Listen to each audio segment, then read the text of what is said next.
नमस्कार, उत्तराखंड लाइव में आपका स्वागत है और मैं हूं आपके साथ एकता। आइए बढ़ते हैं खबरों की ओर। मुख्यमंत्री पुष्कर सिंह धामी ने इस्तीफा दे दिया है। राज्यपाल को मुख्यमंत्री ने सौंपा इस्तीफा। सीएम धामी के साथ काबीना मंत्री सतपाल महाराज, अरविंद पांडे, गणेश जोशी और स्वामी यतीश्वरानंद रहे मौजूद। उत्तराखंड विधानसभा चुनाव में बीजेपी ने बहुमत के आंकड़े को पार कर लिया, तो वहीं सीएम धामी अपनी सीट हार गए। हार के बाद सीएम धामी ने कहा कि उत्तराखंड में भाजपा को जनता ने 2/3 बहुमत दिया है।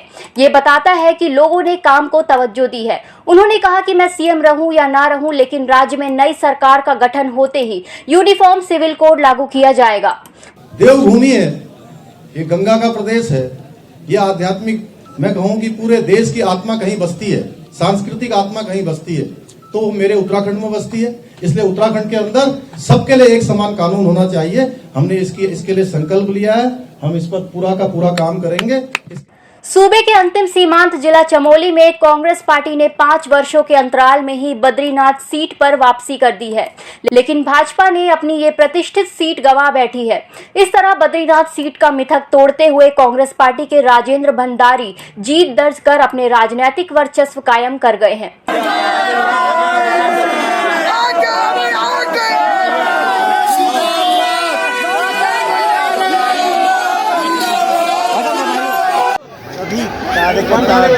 कार्यकर्ता जिन्होंने पूरे तन मन और धन लगा करके पार्टी के लिए काम किया, मेरे लिए काम किया, मैं उनका आभार व्यक्त करता हूँ। और क्षेत्र की जनता जिन्होंने तीसरी बार मुझको आशीर्वाद दिया, जिस विश्वास के साथ, जिन अपेक्षाओं के साथ उन्होंने। उत्तराखंड में सत्ता विरोधी की लहर के बावजूद कांग्रेस 70 में से मात्र 19 सीटें ही जीत पाई। हालांकि 2017 के मुकाबले इस बार कांग्रेस ने 8 सीटों की बढ़त पाई है। 5वीं विधानसभा के चुनाव में गुरुवार को मतों का पिटारा खुला, तो देवभूमि में फिर से लगातार दूसरी बार भाजपा को सरकार बनाने का मौका मिला। इस बार भाजपा ने पिछले बार के मुकाबले 10 सीटों का नुकसान तो हुआ, लेकिन आंकड़ा बहुमत से कहीं अधिक रहा। 5 साल के अंदर जो भारतीय जनता पार्टी की परफॉर्मेंस थी, राज्य के अंदर जो निराशा थी, कोविड के समय पे जो काम नहीं कर पाए, जो बेरोजगार युवक थे उनको रोजगार नहीं दे पाए। पिछले उन्होंने घोषणा पत्र में जो घोषणाएं करी थी कि भाई हम 2 करोड़ लोगों को रोजगार देंगे, यहाँ पे महंगाई खत्म करेंगे, काला धन लेके आएंगे, तमाम तरह की उन्होंने जो घोषणाएं राज्य के अंदर करी थी, उससे हमें स्पष्ट रूप से लग रहा था कि भारतीय जनता पार्टी सिर्फ लुभावनी वादे कर रही है। हमने धरातल पर काम किया, हमने एक विजन लेकर जनता के बीच में हम लोग गए थे। 10 मार्च को मतगणना के परिणाम आने के बाद कहीं प्रत्याशियों और समर्थकों में खुशी की लहर थी, तो कहीं निराशा। जनपद उधम सिंह नगर के जसपुर विधानसभा सीट से फिर एक बार कांग्रेस विधायक आदेश चौहान ने जीत दर्ज की, जिसके बाद कांग्रेस समर्थकों में खुशी की लहर थी। वहीं जीत की सूचना के बाद कांग्रेस कार्यालय पर लोगों का तांता लग गया और समर्थकों ने मिठाई बांटकर खुशियां मनाई। वहीं विधायक बनने के बाद जसपुर लौटने पर जसपुर वासियों ने आदेश चौहान का जमकर स्वागत किया। सरकार बीजेपी की है और मैं कांग्रेस का विधायक हूँ, लेकिन ऐसा नहीं है कि हमारे जसपुर की जनता टैक्स नहीं देती। उस पैसे पे जसपुर की जनता का भी उतना ही अधिकार है जितनी और जीती हुई सीटों का अधिकार है। इसलिए मेरा प्रयास होगा कि मैं उनसे किसी भी तरह की मूलभूत सुविधाएं जो हैं वो लाने का प्रयास करूँ। सबके चहेते हरीश रावत के नारे और सत्ता विरोधी लहर के बावजूद हरीश रावत फिर चुनाव हार गए हैं। इस बार वो लाल कुआं से मैदान में थे, जहां उन्हें 14,000 से अधिक वोटों से हार का सामना करना पड़ा। लगातार चौथी हार के बाद हरीश रावत के संन्यास लेने की खबरें लगातार मीडिया में चल रही है। हालांकि पूर्व मुख्यमंत्री त्रिवेंद्र सिंह रावत ने हरीश रावत के संन्यास पर कहा कि राजनीति में संन्यास की कोई उम्र नहीं होती, लेकिन हिंदू धर्म के अनुसार जीवन को 4 भागों में बांटा गया है। राजनीति के लिए कोई संन्यास की उम्र नहीं है।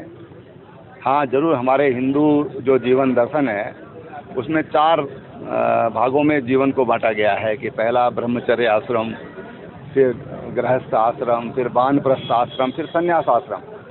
अगर उस परंपरा का पालन करना चाहें तो उनकी इच्छा है, पर राजनीति में कोई संन्यास की उम्र नहीं हुआ करती। लगातार 5वीं बार विधायक बने भाजपा प्रदेश अध्यक्ष मदन कौशिक ने जनता का धन्यवाद दिया है। जीत के बाद भाजपा प्रदेश कार्यालय पहुंचे मदन कौशिक का कार्यकर्ताओं ने गर्मजोशी के साथ स्वागत किया। प्रदेश की महान जनता को हृदय की गहराई से नमन करता हूं कि आपका जो विश्वास नरेंद्र मोदी जी के प्रति, भाजपा के प्रति व्यक्त हुआ है, निश्चित रूप से हमारे लिए बड़ा सौभाग्य है और इसके लिए मैं प्रदेश की जनता को बहुत धन्यवाद देता हूँ। जहां एक ओर कल 5 राज्यों के चुनाव के नतीजे घोषित हो चुके हैं, तो वहीं दूसरी ओर उत्तराखंड में भी चुनाव परिणाम आ चुके हैं। उत्तराखंड की झबरेड़ा विधानसभा सीट से कांग्रेस के प्रत्याशी वीरेंद्र जाती ने जीत हासिल की है। आपको बता दें कि वीरेंद्र जाती पर इस बार झबरेड़ा सीट से कांग्रेस ने पहली बार विश्वास जताया था।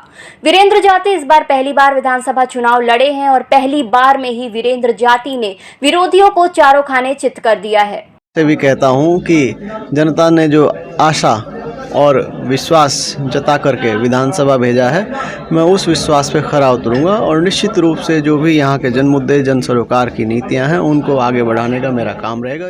इस बुलेटिन में फिलहाल इतना ही। नमस्कार। EMS टीवी के YouTube चैनल को सब्सक्राइब करें और बेल आइकन दबाएं। साथ ही EMS न्यूज ऐप डाउनलोड करें।